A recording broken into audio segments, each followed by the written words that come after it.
అక్కడి వరకు తీసుకురావాలంటే four play important. Four play అంటే ఏంటి? ముద్దు, ముచ్చట్లు, మాట్లాడడము, బాడీతో ఆడుకోవడము అవన్నీ జేయాలి. దాని వలన ఏమవుతుందంటే ఆమె హ్యాపీగా ఉంటుంది. ఆమెలో హార్మోన్స్ ఉత్పత్తవుతాయి. అబ్బాయిలో గూడా హార్మోన్స్ ఉత్పత్తవుతాయి. ఒక రకమైన ఆనందమొస్తుంది వాళ్ళకు. ఇద్దరు అట్రాక్ట్ అవుతారు. కెమిస్ట్రీ పెరుగుతుంది. అలాంటప్పుడు సెక్రీషన్స్ అయ్యి అబ్బాయికి విపరీతమైన ఎరెక్షన్ ఒస్తుంది. గట్టిగా ఏ టాబ్లెట్ పనికిరాదు. అలాంటి ఎరెక్షన్స్ ఒస్తాయి. అంత గట్టిగా పడిన తర్వాత అబ్బాయి కలవచ్చు.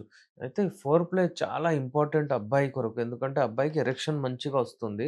అమ్మాయికి గూడా ఫోర్ ప్లే చాలా ఇంపార్టెంట్. ఎందుకంటే అమ్మాయికి అక్కడ యోని దగ్గర తడి అవుతుంది. అక్కడ అది ప్రిపేర్ అవుతుందన్నమాట for penetrative sex next stage ఏదైతే ఉంటుందో.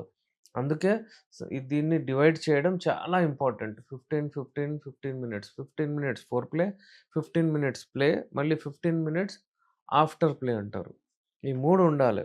ఈ హార్మోనల్ ఇంబాలెన్స్ అవ్వడం వలన వాళ్ళకు ఈ ఎ అంగస్తంభన వైఫల్యం, ఎరెక్టైల్ డిస్‌ఫంక్షన్, అలాగే శీఘ్రస్ఖలనం, అలాగే సైజ్ ష్రింక్ అవ్వకపోవడము, అలాగే కాన్ఫిడెన్స్ లెవెల్ పడిపోవడము, లో లిబిడో మూడ్ రాకపోవడము, చాలా ఇబ్బందులు ఫేస్ చేస్తున్నారు. ఈ ఇబ్బందులు ఫేస్ చేస్తున్నారంటే సైకిల్ మొత్తం మారిపోతుంది. బయోలాజికల్ క్లాక్ మొత్తం డిస్టర్బ్ అయిపోతుందనమాట.